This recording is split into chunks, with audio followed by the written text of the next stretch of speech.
नमस्कार। Vij developers YouTube channel पर आप सभी का स्वागत है और आज के इस वीडियो में हम देखेंगे कि बैकडेट एंट्रीज कैसे मैनेज करनी है। बैकडेट एंट्रीज का मतलब ये है कि लेट सपोज आपने सॉफ्टवेयर मुझसे आज परचेज किया है और आपका काम 2 महीने पहले से स्टार्ट हो रखा था, आपने लोन भी डिस्बर्स किए हुए हैं, कुछ कलेक्शंस भी करे हुए हैं, तो वो सारी एंट्रीज हम सॉफ्टवेयर के अंदर कैसे अपडेट करेंगे। तो इसी चीज के लिए आज मैंने ये वीडियो बनाई है जिसके अंदर हम देखेंगे कि लोन कलेक्शन कैसे होता है, लोन डिसबर्समेंट कैसे होता है, बैकडेट एंट्रीज हमारी किस तरीके से मैनेज होगी। तो बिना किसी देरी के आइए शुरू करते हैं। तो इसके अंदर मैंने कुछ डमी डेटाज अपडेट किए हुए हैं, जैसे कि लोन प्लान्स। तो सबसे पहले आपको इसके अंदर लोन प्लान्स क्रिएट करने होंगे। आपके जो भी एम्प्लॉय कलेक्शन के लिए जाने वाले हैं उनकी आप इंफॉर्मेशन अपडेट करेंगे, फिर कस्टमर जिनको आप लोन देने वाले हैं उनकी डिटेल्स अपडेट करेंगे। ये तीनों चीज़ें कैसे करनी है, डिस्क्रिप्शन बॉक्स के अंदर इसकी लिंक दी हुई है तीनों वीडियोस की, आप वो वीडियोस देख सकते हैं। नेक्स्ट प्रोसेस होता है हमारा लोन डिसबर्समेंट करने का, क्योंकि जब अपन लोन डिसबर्स करते हैं उसी टाइम पर हम सिलेक्ट करते हैं कि हमने किस डेट में और किस अकाउंट के थ्रू इनको लोन डिसबर्स किया है।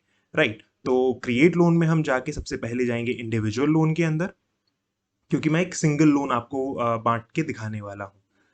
ऐड न्यू पे हमने क्लिक किया। ऐड न्यू पे क्लिक करने के बाद मैंने अपनी ब्रांच सेलेक्ट करी, मैंने एजेंट आईडी सेलेक्ट करी, कौन एजेंट मेरा इस अकाउंट का टेक केयर करने जाएगा, उसके बाद किस कस्टमर को हम लोन दे रहे हैं। तो ये सारा की सारा डमी डेटा है, इसमें कोई भी रियल वैल्यूज हमने नहीं डाली हुई है। तो लेट सपोज मैंने किसी भी एक इंसान का नाम सेलेक्ट कर लिया, पर्पस क्या है इनका वो मैंने सेलेक्ट कर लिया, प्लान मैं कौन सा लोन प्लान इनको डिसबर्स करने वाला हूँ। तो लेट सपोज मैंने नॉर्मल प्लान है कोई 10K का, वो मैंने डिसबर्स करना है। डिस्क्रिप्शन में अगर मैं कुछ इसके अंदर एक्स्ट्रा वैल्यूज डालना चाहता हूँ तो वो आप मेंशन कर सकता हूँ, अदरवाइज इसको छोड़ सकते हैं। गारंटर पे मैंने उन्हीं कस्टमर का नाम सिलेक्ट कर लिया, लोन टाइप स्टैटिक रख के मैंने इसको क्रिएट कर लिया। जैसे ही मेरा लोन क्रिएट हुआ, मेरे लोन क्रिएट करने के बाद यहाँ पर देखिए तीन ऑप्शंस ओपन होके आ गए हैं। इसके अंदर मैंने फाइल चार्ज, प्रोसेसिंग फीस और इंश्योरेंस फीस तीनों मेंशन करी होंगी, तो वो कलेक्शन करने का ऑप्शन आ गया है इसके अंदर। इसके अलावा अब हम लोग जो करने वाले हैं वो है लोन को बैक डेट में डिसबर्स। तो ये एक हमारा वीकली प्लान था जिसमें हमने कस्टमर को 10,000 रुपये देने थे। तो रेड आइकन पे मैंने क्लिक किया, डिस्पर्स जहां लिखा आ रहा था यहाँ पर अब मैं बैक डेट एंट्री करके आपको दिखा रहा हूँ। तो क्योंकि ये वीकली प्लान है तो मैं ऐसा सिलेक्ट कर लेता हूँ कि आज की डेट तक मेरे पास 3-4 इंस्टॉलमेंट्स आ जाए। तो लेट सपोज मैंने 1 तारीख को इनको डिसबर्स किया था और 1 तारीख से ही मैंने इनकी EMI स्टार्ट करी थी। तो ये मैंने डेट सेलेक्ट कर ली, बैक डेट्स, किस अकाउंट से मैंने इनको पैसा दिया था। तो लेट सपोज मैंने कैश से दिया था, डिसबर्समेंट किया, तो यहां से अब मेरा ये लोन प्लान डिसबर्स हो चुका है। इसका मतलब मैंने उनको 1 तारीख को, 1 सितंबर को 10,000 रुपये दिए थे। इसका रिकॉर्ड कहाँ शोकेस होगा, आपका लेफ्ट साइड में डिसबर्समेंट में डिसबर्स पे आप क्लिक करेंगे तो यहाँ पर आपकी इन्फॉर्मेशन आ जाएगी कि NP10 के हमारा प्लान था। लोन आईडी इनकी जनरेट होके आ गई। ये लोन आईडी कस्टमाइजेबल है, सीरीज के अंदर आप जाके देख सकते हैं कि किस तरीके से हम ये लोन आईडीज चेंज कर सकते हैं। वीकली प्लान था 10,000 का, 1 तारीख से इनका डिसबर्समेंट हुआ था और 1 तारीख से इनकी EMI स्टार्ट हुई थी। 29/9 तक इनकी EMI जो है वो चलने वाली हैं। नेक्स्ट, कस्टमर कौन थे, स्टाफ इनका कौन टेक केयर करेगा, ये सारी चीजें आ गई। लोन कार्ड में आप देख सकते हैं कि इनका EMI प्लान कैसे कैसे था। तो इनकी 5 EMI थी, 5 वीक्स का ही प्लान होगा, 1 तारीख, 8, 15, 22 और 29। ठीक है, इस तरीके से हमें इनसे टोटल अमाउंट लेना था। तो अब बात आई हमारी कलेक्शन करने की। तो कलेक्शन करने के लिए क्या होगा, सबसे पहले तो मैं इनका ये तीनों चीजें, अगर फाइल चार्ज, प्रोसेसिंग फीस मैंने अलग से कलेक्ट करनी थी तो वो कलेक्ट कर ली। तो 1 तारीख को लोन डिसबर्स हुआ था तो 1 तारीख को ही कलेक्ट भी हुआ होगा ये पेमेंट्स। तो मैंने 1 तारीख की ये तीनों एंट्रीज इनकी अपडेट कर देता हूं।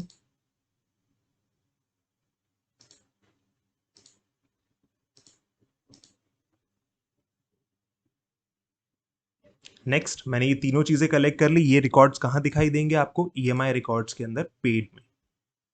तो यहाँ पर देखिए आपकी ये तीनों चीजें, फाइल चार्ज, इंश्योरेंस और प्रोसेसिंग फीस, ये तीनों हमने कलेक्ट कर ली है 1 तारीख को। अब मैं ड्यू EMI में जब जाऊंगा तो इनके रिकॉर्ड्स हमें दिखाई देंगे कि इनसे हमें कब कितना पैसा लेना था। तो लोन आईडी हमारी 24 थी, इनकी EMI जो थी वो 2,046 की थी, लेकिन अभी तक इनका 8,184 पेंडिंग है। तो इसको कलेक्शन करने के लिए दो तरीके हैं। सबसे पहला तो आप यहीं से जाइए, पे नाउ पे क्लिक करिए और यहाँ से आप एंट्री करके डेट सिलेक्ट करके कलेक्शन कर लीजिए।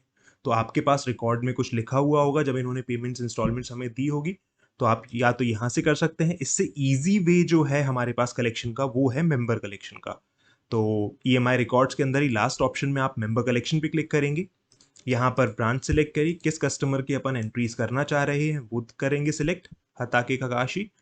इनका आपका पूरा प्लान जनरेट होके आ जाएगा कि कब कब इनसे कितना कितना पैसा हमें लेना था। तो ये देखिए 1 तारीख की इंस्टॉलमेंट, 8 तारीख की इंस्टॉलमेंट, 15 की, 22 की और 29 की। 29 अभी आने वाला है, तो ये इन फ्यूचर कलेक्शन होगा इसका। तो अब हम सिलेक्ट कर लेते हैं ये चारों इंस्टॉलमेंट्स जो थी, जो इन्होंने बैक डेट में हमें दे रखी है, उनको कलेक्ट कर लेते हैं। तो कलेक्ट पेमेंट पे किया, अमाउंट था हमारा 2046। कैश में कलेक्शन किया हमने किस डेट में, 1 तारीख में। अटेंडेंस प्रेजेंट मार्क करके मैंने ये लोन क्रिएट कर दिया। लोन क्रिएट करने के बाद मेरी ये ईएमआई कलेक्ट हो गई। तो इसमें क्योंकि मैंने ऑटोमेटिक अप्रूवल वाला फीचर ऑन किया हुआ है, तो इस वजह से ये डायरेक्ट अप्रूव हो गई। अदरवाइज पेंडिंग में दिखाता और हमें इसको अप्रूवल्स में जाके कलेक्ट करना होता। इसके ऊपर भी मैंने एक वीडियो बनाई हुई है, तो वो आप देख सकते हैं कि ऑटोमेटिक अप्रूवल फीचर क्या है। नेक्स्ट जो कलेक्शन था हमारा वो था 8th को, और अमाउंट वही सेम था 2046। 8th की ईएमआई भी मैंने कलेक्ट कर ली। तो यहां से क्या होता है कि आपको डेट्स में कंफ्यूजन नहीं होता। तो अगर सेम डे उन्होंने पैसा दिया हुआ है हमें, तो आपका यहाँ पर एंट्रीज जो है वो शोकेस हो जाएंगी। इनकी 3rd ईएमआई जो थी वो भी इतने रुपए की थी और 15 तारीख की थी, वो मैंने कलेक्ट कर ली। तो काफ़ी इजी है बैकडेट एंट्रीज को मैनेज करना। आपने बैकडेट में उनकी एंट्री अपडेट करी, लोन डिसबर्स किया, उसके बाद आप मेंबर कलेक्शन में आके उनका सारा रिकॉर्ड्स जो है वो बारी बारी कलेक्ट कर सकते हैं। लास्ट ईएमआई जो इनकी हमें कलेक्ट करनी है वो कलेक्ट करनी थी आज की डेट में, तो 22 तारीख में आप आके यहाँ से कलेक्ट कर सकते हैं। क्रिएट किया तो मेरी ये चारों की चारों ईएमआई जो हैं वो सक्सेसफुली कलेक्ट हो गई हैं। अब इसके अंदर एक चीज समझने वाली ये है कि आपका ये सारा अमाउंट जो है, जो हमने बैक डेट में भी कलेक्ट किया है, वो आज की डेट में 22 तारीख में ये चढ़ा है रिसीव में, देखिए 8184 का। तो इनको हमें रीसेटल करना होगा। सॉफ्टवेयर हमारा क्रोन बेसिस पे काम करता है, तो क्योंकि ये बैकडेट में एंट्रीज है तो हमें एक स्टेप एक्स्ट्रा इसमें यूज करना होगा। वो क्या है, उसके लिए हमें जाना पड़ेगा इसमें लोन समरी में। लोन समरी पे हम गए, यहाँ पर आपने देखा कि इनका जो प्लान था वो सिलेक्ट किया हमने। स्टेटस इसका प्रोसेसिंग आ गया है क्योंकि हमने थोड़ा अमाउंट इनसे कलेक्ट कर लिया है। अब डिटेल्स में जाएंगे जब हम, तो यहाँ पर हमें कलेक्शन दिखा दिया कि 1 तारीख को हमने ये सारा इनका insurance fee, processing fee, file charge collect किया था, और 1, 8, 15 और 22 इन चारों दिन हमने इनसे ईएमआई कलेक्ट करी थी। ईएमआई रिकॉर्ड्स में जाके आपको सिर्फ एक बटन पे क्लिक करना है, ईएमआई लोन ईएमआई रीसेटल पे, क्योंकि ये आपका अभी सारा पेमेंट दिखा रहा है 22 तारीख में कलेक्टेड, वो ऑटोमेटिकली सेटल हो जाएगा और ऑटोमेटिकली अपनी अपनी डेट्स में वो जाके पहुंच जाएगा। तो मैंने ईएमआई लोन सेटल पे क्लिक किया, तो देखिए आपका 1 तारीख का भी इंस्टॉलमेंट पेड है, 8 तारीख की भी पेड है, 15 एंड 22 सारी ईएमआईज आपकी पेड है। एक ईएमआई सिर्फ ड्यू है, वो जो हमारी फ्यूचर में आने वाली है 29 में। तो इस तरीके से आप जो है ये सारी की सारी एंट्रीज मैनेज कर सकते हैं। तो क्या प्रोसेस है, सबसे पहले आपने अपना लोन प्लान क्रिएट किया, अपना एम्प्लॉय क्रिएट किया, अपना मेंबर क्रिएट किया जिसको हम लोन देने वाले हैं। फिर लोन क्रिएट करने के बाद डिसबर्समेंट के टाइम आप उसके अंदर ईएमआई डेट जो है वो सिलेक्ट कर सकते हैं और डिसबर्समेंट डेट सिलेक्ट कर सकते हैं। उसी के अकॉर्डिंग फिर आपका एक लोन प्लान शेड्यूल बन के आएगा, जैसा कि यहाँ पर बन के आया था 1, 8, 15, 22, 29 का। 5 हफ्ते का ये प्लान था, वीकली प्लान था। उसके बाद आप ईएमआई रिकॉर्ड्स में मेंबर कलेक्शन में जाके आप इसको कलेक्ट कर सकते हैं, एंड लास्टली लोन समरी में जाके आप लोन रीसेटल कर सकते हैं।